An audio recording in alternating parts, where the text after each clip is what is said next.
बोलिए श्री आशुतोष महाराज की जय। सच्चे दरबार की जय। भगवत प्रेमी सभी के हृदय में बसे हुए शुद्ध परमात्मा को शुद्ध हृदय से नमस्कार नमस्कार नमस्कार। सभी के हृदय में बसे हुए शुद्ध परमात्मा को शुद्ध हृदय से नमस्कार नमस्कार नमस्कार। ओम श्री परमात्माय नमः। सब साधनों का सार जीव मात्र का स्वरूप चिन्मय सत्ता मात्र है। वह सत्ता सत रूप चित रूप और आनंद रूप है। वह सत्ता नित्य निरंतर ज्यों की त्यों निर्विकार असंग रहती है।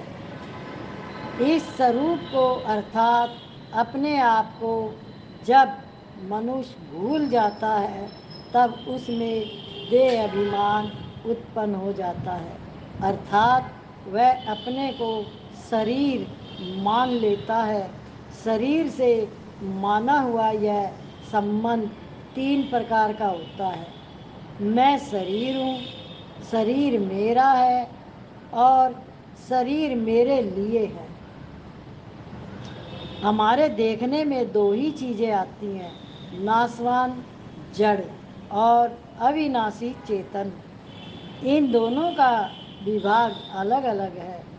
इसी को गीता ने शरीर और शरीरी, क्षर और अक्षर, क्षेत्र और क्षेत्र यज्ञ आदि नामों से कहा है। इसी को संतों ने नहीं और है नाम से कहा है। हमारा स्वरूप शरीरी है, चैतन्य है, अविनाशी है, अक्षर है, क्षेत्र यज्ञ है और है रूप है।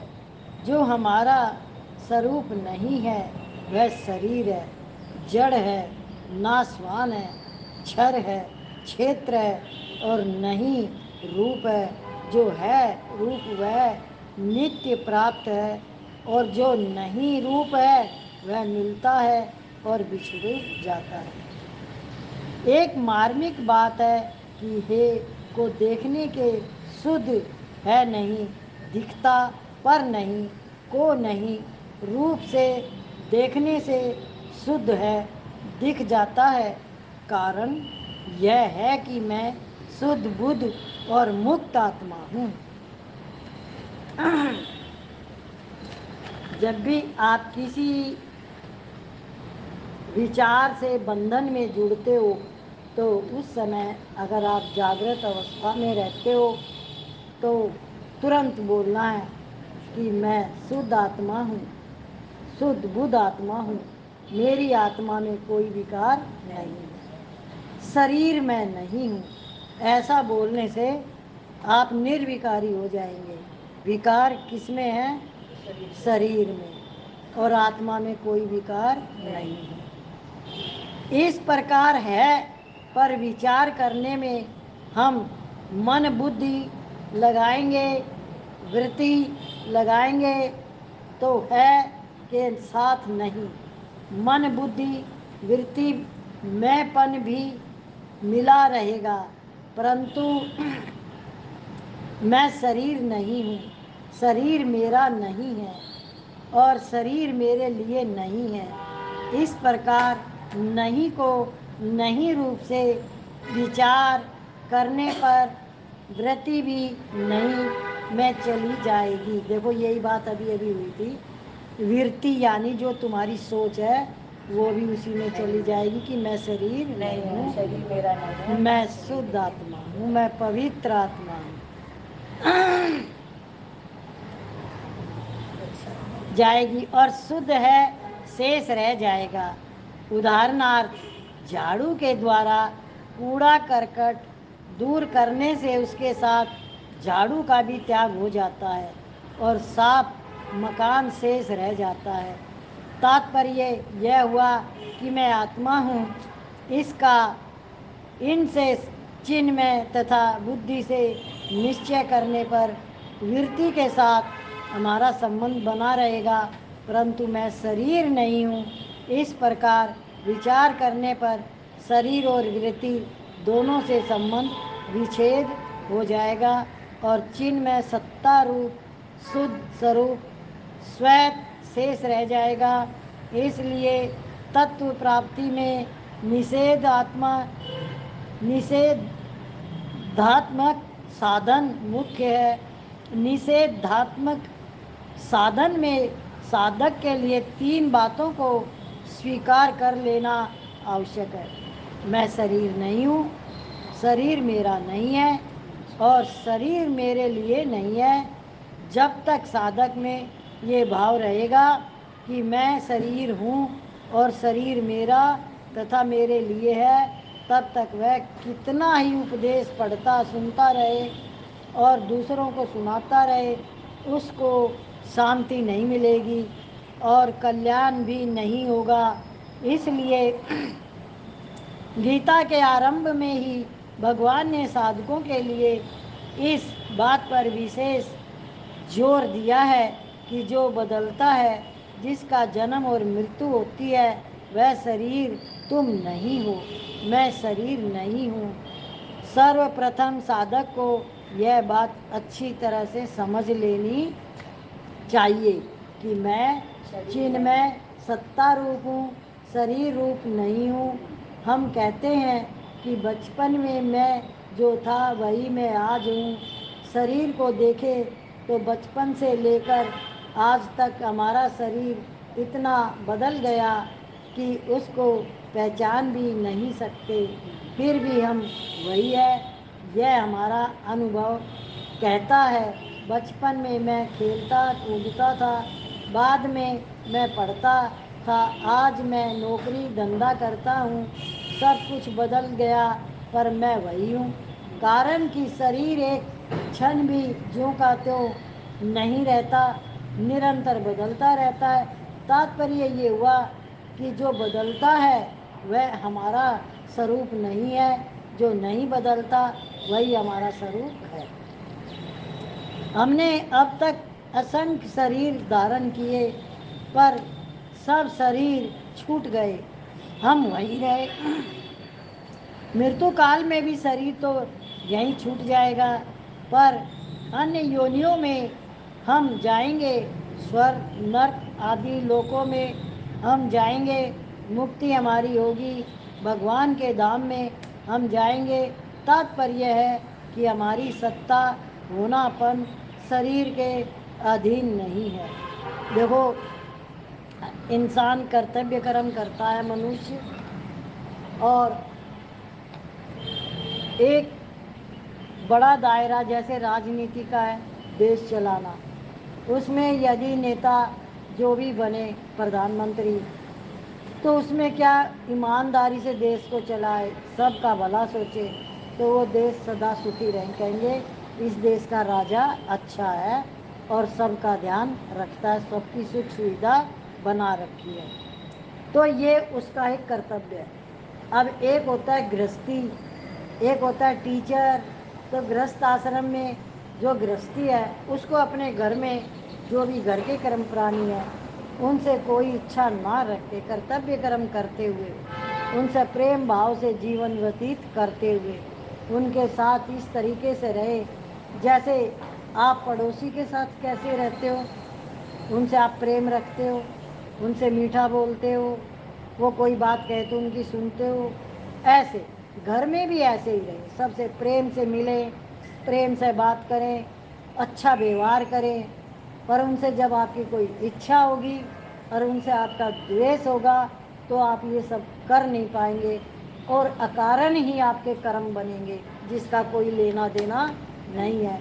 क्योंकि वो रिश्तेदार जो बन के आए हैं, घर के कर्म प्राणी, आपका जो भी रिश्ता है जिससे भी, वो आपके इस शरीर से संबंध रखने वाले हैं। और इस शरीर से संबंध रखने से आप यदि गलत धारणाएं करते हैं उनके प्रति, गलत विचार सोचते हैं उनके, उनसे कुछ भी व्यवहार में गलत करते हैं, तो उसका परिणाम आपके पास आएगा। उसमें उनका दोष नहीं माना जाएगा, जो कहेगा करेगा उसी का दोष माना जाएगा। कभी सोचे इसने तो ऐसे किया था तो मेरे को दोष क्यों लगेगा।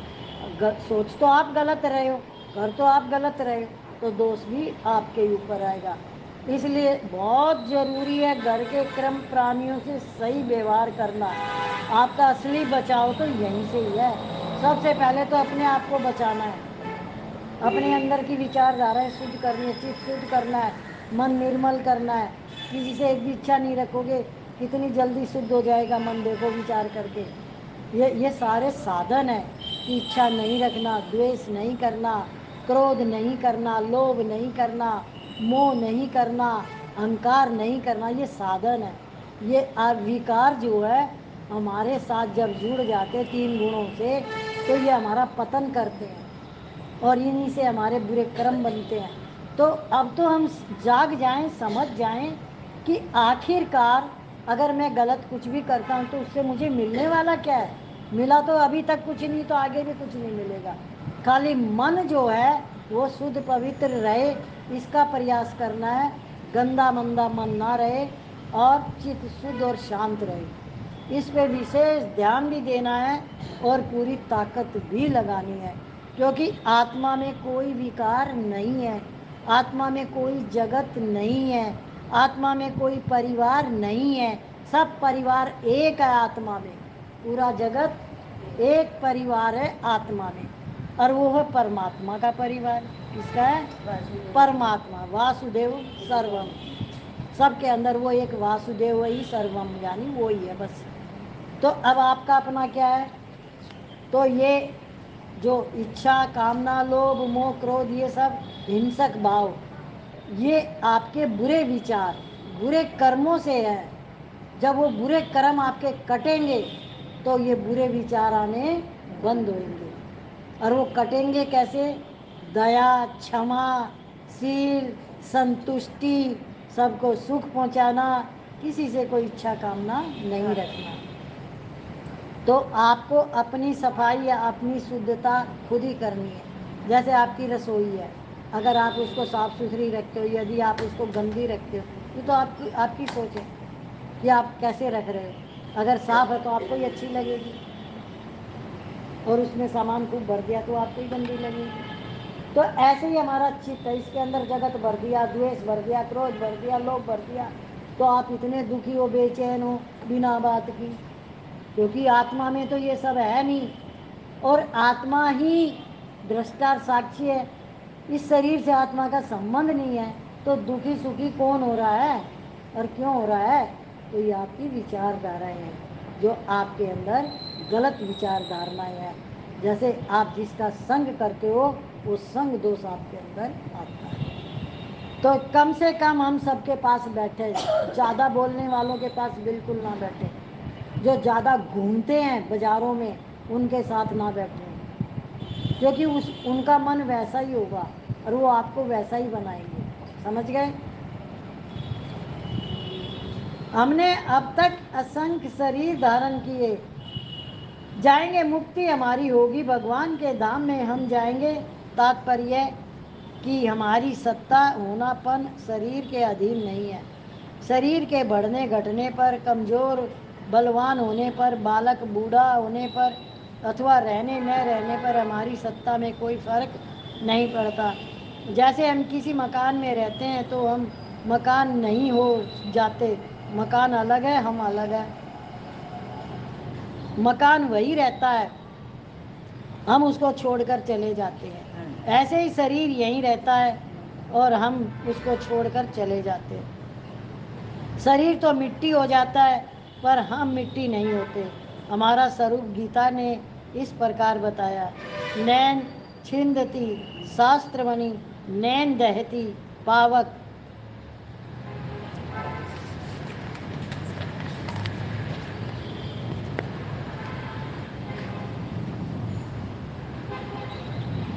दूसरे अध्याय का 23वां 24वां श्लोक। शस्त्र इस शरीर को काट नहीं सकते, अग्नि इसको जला नहीं सकती, जल इसको गीला नहीं कर सकता और वायु इसको सुखा नहीं सकती।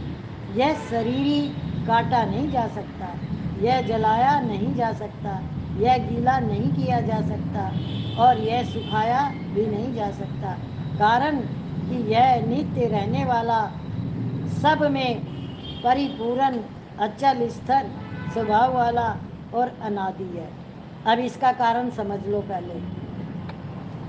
जैसे एक शीशा बाजार में मिलता है, आप घर में भी बाथरूम में भी सब जगह शीशे लगे हुए हैं, तो उसमें उसके पास जो भी बेड भी दिखाई देगा, कुछ भी रखा है सामने सब दिखाई देगा, पर वो शीशे के अंदर तो नहीं है कुछ भी, है नहीं। ऐसे ही जो चित्त है हमारा वो एक दर्पण है, और इसके अंदर जो चैतन्य महाप्रभु है उसकी पड़ती है लाइट, और वो लाइट पड़ती है मन और बुद्धि पे। जब फिर मन और बुद्धि अपने कार्य करते हैं तो इस आँख के, कान के, नाक के, रसना के और त्वचा के हिसाब से करते हैं, और वैसा ही आप माहौल बना लेते हो, पर उस दर्पण में आप फोटो खुद दिखा रहे हो, क्या उसमें है नहीं। फोटो कौन दिखा रहा है? अब जब आप इस तरीके से अपने मन को और बुद्धि को संसार की बनाओगे और उसमें विचरण करोगे तो शरीर ही को काट नहीं सकता। शरीर ही क्या है? उड़ने वाला मन जो है नहीं, वो ब्रह्म में से फुर करके चला गया, तो उड़ने वाला मन वो है परछाई। परछाई को आप काट सकते हो, जला सकते हो? इस परछाई का नाम है शरीर ही, परमात्मा के अंदर से निकली हुई। तो ये परछाई कब दूसरे शरीर में प्रवेश करती है? जो तुम्हारी इच्छा होती है ना, वो ब्रह्म में से निकल के मन रूपी और सारी इंद्रियों के साथ उसमें जाके प्रवेश करती है। इसीलिए इसको शस्त्र काट नहीं सकते, वायु सुखा नहीं सकती, क्योंकि ये है नहीं, है नहीं। अगर आपने जीत लिया अपने आप को तो ये है नहीं, आप स्वयं हो दृष्टा। अब समझ में आया शरीरी का? अब कौन मरता है कौन जीतता? शरीर की मट्टी क्यों जमीन पे पड़ी रह जाती मरने के बाद? कौन निकल के जाता है? आत्मा कहीं नहीं जाती। आत्मा तो सूरज है जैसे है, सूरज कहीं जाता है? पृथ्वी घूम रही है पर सूरज कहीं नहीं जाता, ऐसे आत्मा कहीं नहीं जाती। तो जाता कौन है? मन सारी इंद्रियों को साथ लेके और दूसरे शरीर में प्रवेश करता है, उसको कहा गया शरीरी। और वो शरीर में ही पड़ा रहता है। फिर से जन्म चाहिए तो द्वेष करो, संसार में इच्छाएं करो। अब तक कुछ मिल गया तो ठीक है, मिला नहीं है तो फिर आगे क्या मिलेगा? हाँ, मिला है अभी तक कुछ इस संसार में? भगवान कहते हैं एक मैं हूँ और एक मेरी ये नारायणी सेना है। अब तुझे क्या चाहिए? युद्ध कर। किससे? अपने आप से। तो मेरी नारायणी सेना ले लेगा या तू मुझे लेगा? अब बताओ क्या लेना चाहिए? तो भगवान तुम्हें बचा देगा, लड़ाई करनी ही नहीं पड़ेगी, युद्ध होगा ही नहीं। बिना युद्ध के आप बच जाओगे। कैसे? युक्ति से, क्योंकि आपने किसको पकड़ लिया? भगवान को। बोलिए श्री आशुतोष महाराज की जय, सच्चे दरबार की